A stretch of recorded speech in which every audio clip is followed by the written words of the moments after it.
대나무를 지금 본격적으로 지난주부터 먹기 시작했습니다. 19일 정도? 일단 딱 일정을 못 받긴 그런데 대나무 변이 나오기 시작했어요.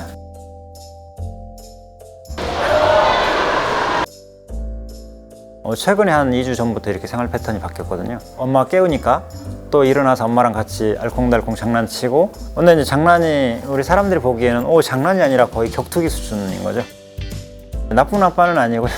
판다의 습성 자체가 아빠는 이제 임신, 출산, 육아 이 부분에 전혀 관여를 하지 않는 습성을 갖고 있어요. 이렇게 끌어안는 촉감이 되게 좋거든요.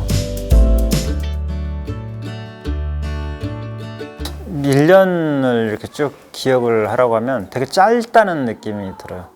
원래 너무 바빠서 그런지 모르겠는데 되게 바빴던 1년이고 행복했던 1년이고 이런 느낌입니다. 오늘이 이제 태어난 지 402일 됐거든요. 402일 됐는데 44.9kg. 그러니까 거의 뭐 한 250배 이상 막 성장을 하고 있는 거고요. 워낙에 이제 다른 동물들하고는 비교하면 안 될 정도로 너무 특이한 동물이에요. 판다라는 동물이.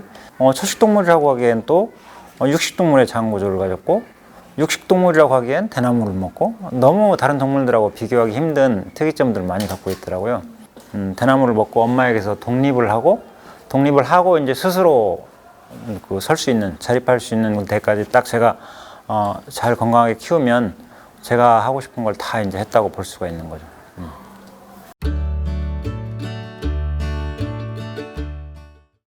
대나무를 지금 본격적으로 지난주부터 먹기 시작했습니다. 19일 정도? 일단 딱 일정을 못 받긴 그런데 지난주부터 이제 먹기 시작해서, 그 전에는 이제 단계별로 나누면 이제 저는 한 3단계 정도로 구분을 하는데, 1단계는 엄마를 따라서 씹어보거나 이제 장난을 치는, 대나무를 냄새 맡고 씹어보는 정도? 그렇지만 삼켜서 소화는 못 시키는 단계죠. 근데 이제 2단계는 이제 대나무를 씹어서 삼키고 소화를 시키는 단계인데, 그 단계도 아직 소화기관이 완벽하게 대나무를 소화시킬 수 있는 그런 단계는 아니라고 보여지고요. 이제 3단계면 이제 엄마 아빠처럼 완전히 대나무를 먹고 자연스럽게 소화를 시킬 수 있는 단계, 이게 되는데 지금 2단계 정도 보시면 돼요.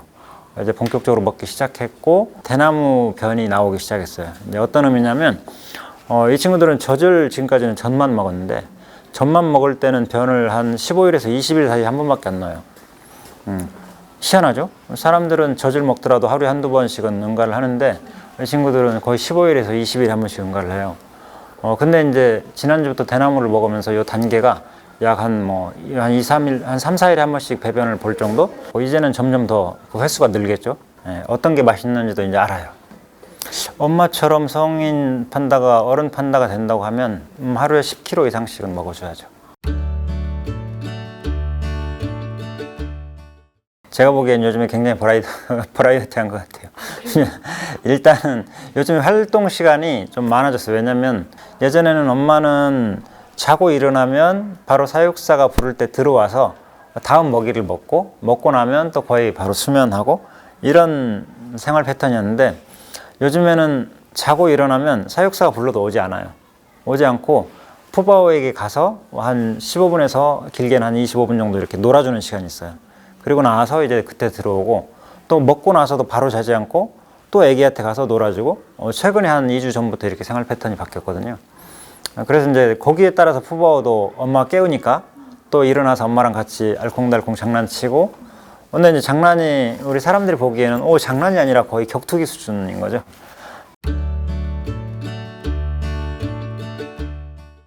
저는 푸바오가 잡은 워토우를 잡기를 바랬죠. 왜냐면 일단 이름의 의미가 너무 워토우랑 잘 매치가 되는, 행복을 주는 보물, 행복이라는 뜻을 가진 그 워토우를 잡았으니까 워토우를 잡았으면 좋겠다라고 생각을 했는데 잡았고, 일단 제 목소리는 인식을 일단 하고 있어요. 그러니까 동물들이 사육사랑 교감을 하면서 자기의 이름의 뜻을 아는 건 아니잖아요. 뜻을 아는 건 아니고 이제 목소리나 아니면 음성, 톤 이런 것들을 구분하고 사육사가 날 부르는구나 라고 인식을 하는데, 푸바오도 지금 이제 그런 정도? 사육사의 목소리를 이제 구분하는 정도? 이 정도는 된 것 같아요. 저는 동물을 키우면서 동물들이 다 표정을 갖고 있는 것 같거든요. 푸바오도 마찬가지로 기분이 좋을 때, 안 좋을 때, 화가 났을 때 표정들은 좀 다르게 느껴져요, 저한테는. 그래서 이 친구는 표정을 그렇게 많이 아주 다양하진 않지만 그래도 한 대여섯 가지 표정들은 표현이 되는 정도라고 생각을 합니다. 화날 때는 그럴 때가 있어요. 엄마가 놀아주는데 약간 이제 놀아주는 게 조금 격해져서 자기도가 많이 부르고 막 이러다가 엄마랑 하는데 힘에 밀리고 그래서 막 씩씩거리는 거 있죠. 엄마를 이겨내지는 못하고 씩씩거리는 느낌. 그때 제가 접근하면 오히려 저한테 화풀이를 하는 경우도 있어요. 네. 엄마한테 혼나고 왜 내한테 화풀이를 하냐고 이런 경우죠. 이제 퇴근을 하면 이제 집으로 들어가는데 안 들어가고 결국은 사육사가 들어가서 안아서 이렇게 퇴근을 시켜주는 그런 형태거든요, 지금은. 근데 그때 이제 사육사가 이렇게 깨우러 들어갔을 때 그냥 엄마한테 안긴 것처럼 푹 안겨가지고 자기 몸을 맡길 때가 있어요. 할아버지 마음대로 하세요, 막 이런 느낌. 근데 그 웃는 표정이 있거든요. 막 간지럼 먹일 때 웃는 표정. 나쁜 아빠라고들 표현하시는데 나쁜 아빠는 아니고요. 판다의 습성 자체가 아빠는 이제 어떤 임신, 출산, 육아 이 부분에 전혀 관여를 하지 않는 습성을 갖고 있어요. 그러니까 처음에 만나서 짝짓기를 하는 시기가 끝나고 나면 바로 수컷은 떠나버리고 엄마 혼자서 임신, 출산, 육아 전부 다 혼자서 담당을 하거든요. 네. 거의 독박 육아라고 하죠. 맞아요. 그 생각했거든요. 네. 그래서 이제 제가 그 관람객들이나 이런 분들에게 말씀을 드릴 때 사람 입장에서 생각을 하는 것도 나쁘진 않지만 가급적이면 동물들은 동물들 입장에서 가진 습성을 이해해주고 이해하고 바라봐주는 것들이 좀 필요합니다라고 말씀을 드리거든요. 그 동물의 입장에서 습성을 이해해 주시면 좋을 것 같아요. 푸바오 같은 경우는 특히 저는 치명적인 사랑을 받을 만한 조건을 갖춘 것 같아요. 왜냐하면 제가 아이바오, 러바오를 이렇게 중국에서 같이 선정을 하러 갔을 때 와, 정말 판다가 저렇게 예쁠 수 있을까? 판다를 많이 보았는데 정말 예쁜 얼굴형이다 라고 생각을 했어요. 아이바오, 러바오를 마치 제가 한국에 가야 될 판다예요 라고 하는 것처럼 근데 이제 그 두 친구의 그런 아주 귀엽고 예쁜 모습을 푸바오가 다 닮은 거죠.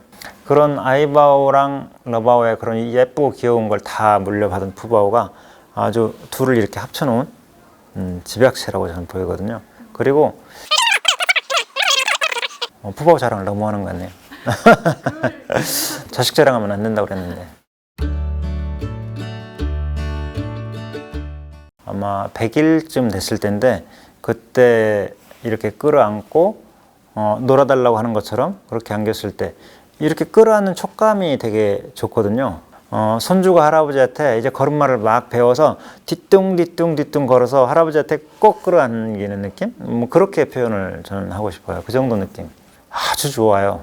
아주 좋은데 되게 포근하고 이렇게 그 힘이 그 압이 참 좋은 거죠. 느끼는 압력이 되게 포근한 느낌이거든요. 나는 너를 믿어라고 하는 그런 이렇게 꼭 끌어안아주는 느낌? 그런 느낌이에요. 저는 그런 생각을 되게 많이 했어요. 동물들과 소통이 된다면, 대화가 된다면 얼마나 좋을까. 반려동물을 키우는 사람들하고 야생동물을 키우는 사람들하고 또 좀 차이가 있는 것 같아요. 제가 보기엔. 그러니까 반려동물들 같은 경우는 가깝게 동물을 만질 수 있고 안을 수 있고 그 다음에 같이 놀 수 있고 그렇잖아요. 근데 야생동물들은 그렇지 못해요. 일단은 위험성이 좀 있기 때문에 안전거리를 유지를 해야 되고 좀 멀리서 봐야 되고 만질 수 없고 그러다 보니까 어떤 몸에 나타나는 이상이라든가 뭐 이런 것들을 좀 멀리서 보고 판단을 해야 되는 거죠.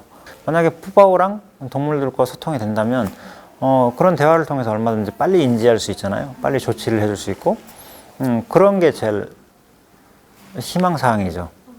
소통이 된다면 어디 안 좋아? 아파? 왜 오늘 안 먹는데? 얘기 좀 해봐 좀. 그래서 이제 사육사들은 그런 것들을 빨리 캐치를 해야 되는데 쉽지는 않죠.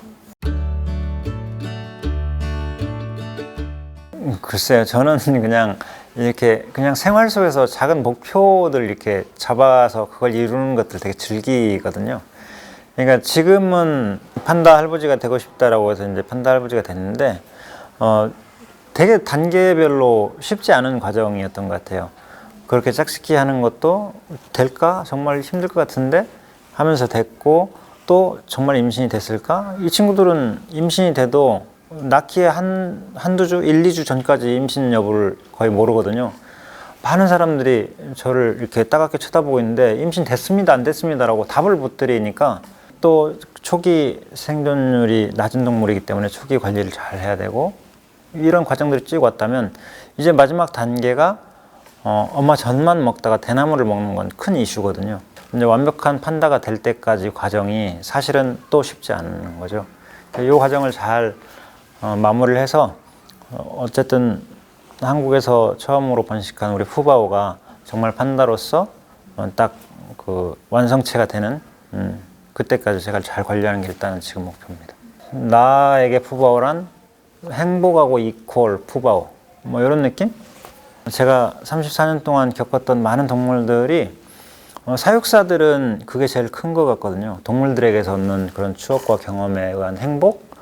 근데 그게 정말 저는 많거든요. 그래서 만약에 동물원을 나중에 퇴직을 하거나 떠나게 된다고 해도 그동안 동물들이 주었던 행복, 추억, 경험 이런 것들이 결국은 저를 살아가게 하는 그런 요소가 충분히 되겠다라는 생각을 갖고 있는데, 그중에 크게 푸바오가 한 자리를 딱 가지고 있겠죠.